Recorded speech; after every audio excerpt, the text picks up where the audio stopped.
So here to teach us how to make a 5-ingredient frosting is Nicole Fuel from Sweets by Nicole. Yep. Thanks for being here, Nicole. Thank you so much for having me. Very excited to have you here. You do this right now out of your own home? I do, but it's growing really fast, and I'm hoping to expand into the Cleveland Culinary Lunch and Kitchen coming up soon. So yeah. It's exciting. It's a very easy name, Sweets by Nicole. How can you forget that? And we are going to make, what are we making today? Today we're going to make a 5-ingredient, 5-minute buttercream frosting. So I like it the much sound easier of than this. that. All right, so I'll let you get started and I'll help you out if you need any help. Okay, well the first ingredient is going to be 1 cup of butter. So soften, you'll make sure it's at room temperature. So we're just going to scrape that right into our mixer. Very simple so far. Yep, easy enough.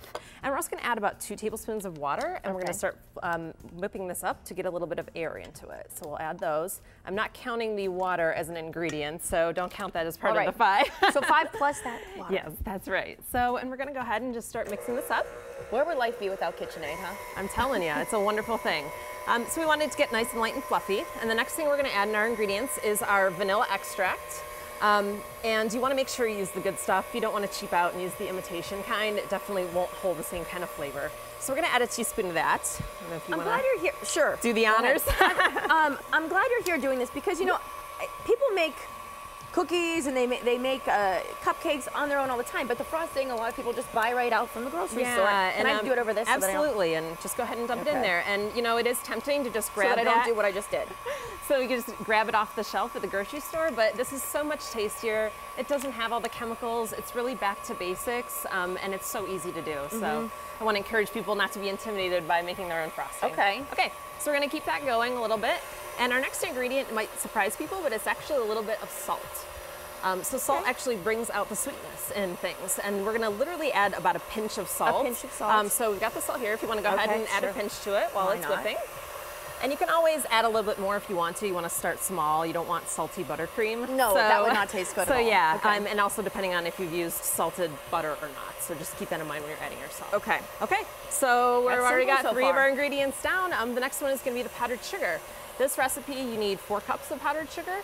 And the easy way out is a 1-pound bag is the equivalent of 4 cups. So there's no measuring. So we're just going to no measuring needed. You just cut that right open. We're going to snip it open, and we're going to add it in about 3 parts.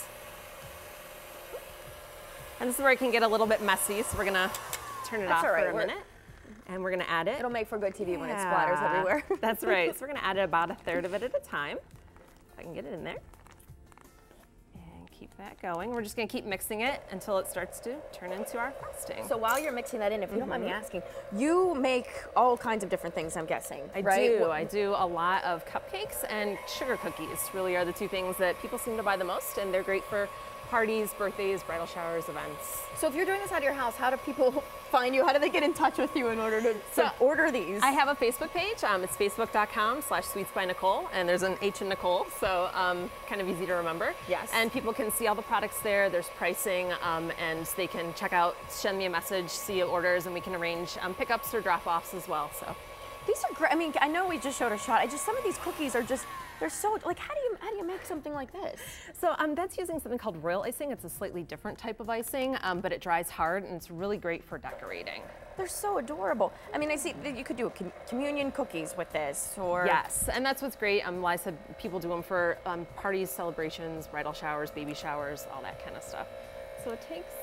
Well, I feel like after this, you might need to be expanding definitely into somewhere else, because that's all right. Keep going, let it out. Who cares? It's getting a little fluffy over here, but that's okay. It's to be expected as long as you don't mind getting a little fluff on your shirt there. But so have we added? No, once we're done with the sugar. We have one more addition of the sugar, and then our last ingredient is going to be heavy cream.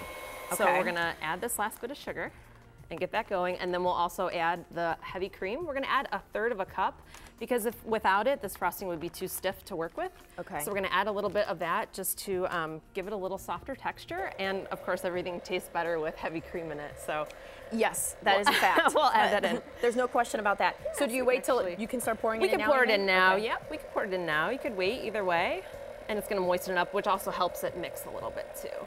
And then how long, what's the consistency? How long do you mix this for? So you want to get air into it to give her that lighter, fluffier consistency. So I let it be on high for about 2 or 3 minutes. But really you can go as long as you want to once it gets nice and light and fluffy.